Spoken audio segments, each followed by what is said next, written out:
Hey guys, it's Gaurav here. Hope you are doing great. In previous video, we had covered regarding car detection using OpenCV Python. You can click the following link popping in the upper right corner to watch that.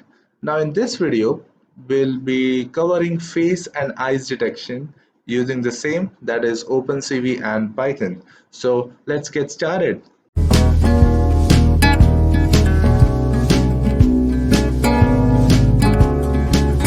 We'll be starting this video by importing our required libraries, that is importing NumPy as NP and importing CV2.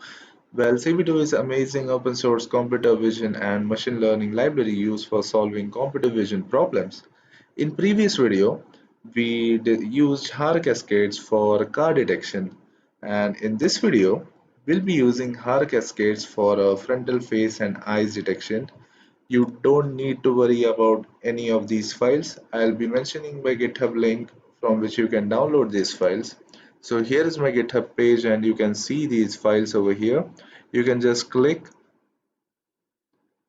on both these files and click the raw over here and just right click and save these files an XML document wherever you want. After downloading those Haar-Cascade files in your respective folder, you need to mention that folder, the path of that particular folder in these two separate variables called face classifier and eyes classifier. Now, for this particular video, I'll be using this image for demonstration purpose of face and eyes detection. I'll be importing or reading this particular image from the path using cv2.imread. Now in the next step, we'll be converting our image from BGR to gray. As we know that CV2 stores our image by default in blue, green and red format, converting our image to gray depends on application to application.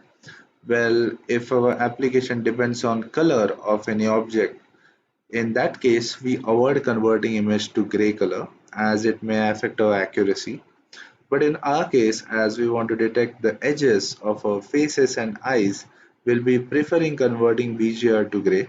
Another advantage is that detecting becomes quite easier and less expensive because gray is one layered image, while RGB, that is red, blue and red, green and blue, has three different layers, that is channels, which makes the processing a bit expensive. The image which we converted from BGR to gray format will be passing that in our face classifier, which will try to detect the faces out of our images. So face classifier dot detect multi-scale will be passing our image here.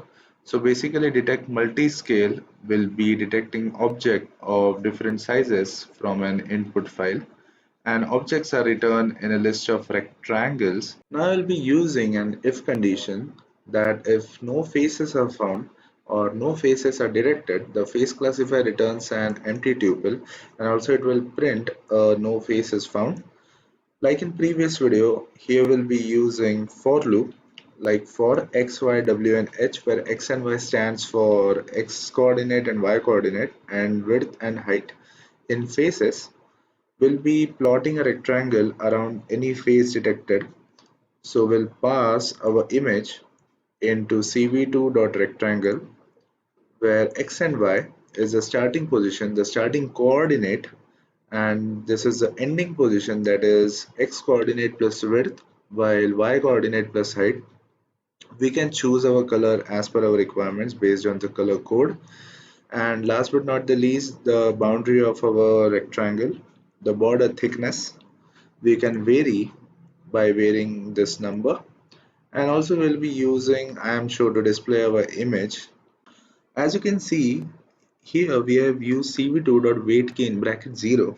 So waitKey 0 will pause your screen and will wait infinitely for next key press on your keyboard and will not refresh the frame. What it means is that until and unless you press the 0 on your keyboard, it will not jump to the next action or next frame.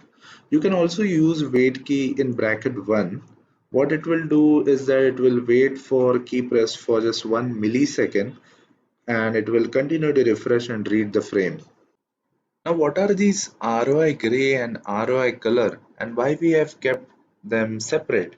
So ROI color is the array of actual RGB scale image, whereas ROI gray is the grayscale of the image which we have used in our code for faster pre-processing while extracting the dimensions coordinate of the image and then use those dimensions to pass it in the original array, which is the ROI color in our case. So we'll be passing this ROI gray in the eye classifier.detect multiscale, which will be used for detecting eyes in our input image. Similarly, which we did for detecting faces in this above steps. Coming towards the final steps, we'll be using a for loop, a nested for loop, and repeat the same steps which we did for face detection. We just have changed the coordinate names to EX, EY, EW, and EH, where E represents eyes detection. We'll be passing our ROI color, which is an RGB format of our input image, on which the coordinates will be plotted on, where EX and EY is our starting position. This is our ending position, that is X coordinate plus width and Y coordinate plus height. This is the color of the rectangle which will be plotted, and this is the border thickness of our rectangle. We'll be using I am show to display our image and also the weight key 0. And finally, we'll be using cv2.destroy all windows to destroy all the windows created by our cv2. After having a discussion regarding explanation of the code, now we'll be seeing the execution part of it. I just have cleared the outputs so that we can execute it one by one.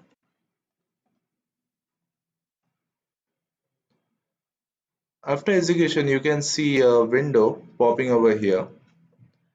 If you remember, we had used cv.waitKey as 0, as we had discussed that using the wait key 0 will stop the actions until and unless we click 0.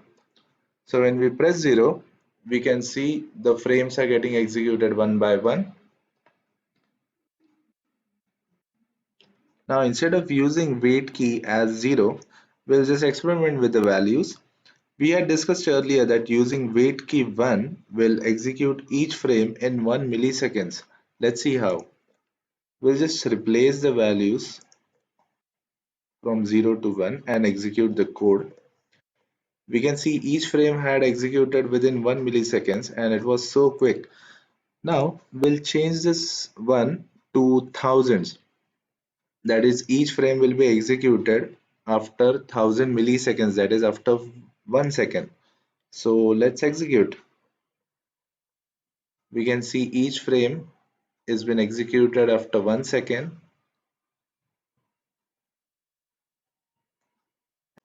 This was all from my side, and if you like this video and it was helpful for you in any ways, please don't forget to like, subscribe and share this video with your friends. Do share your genuine suggestions or comments in the comment section below. Regarding the code, I'll be sharing my GitHub link in the description. And thank you so much for watching. Keep supporting. Bye bye and take care.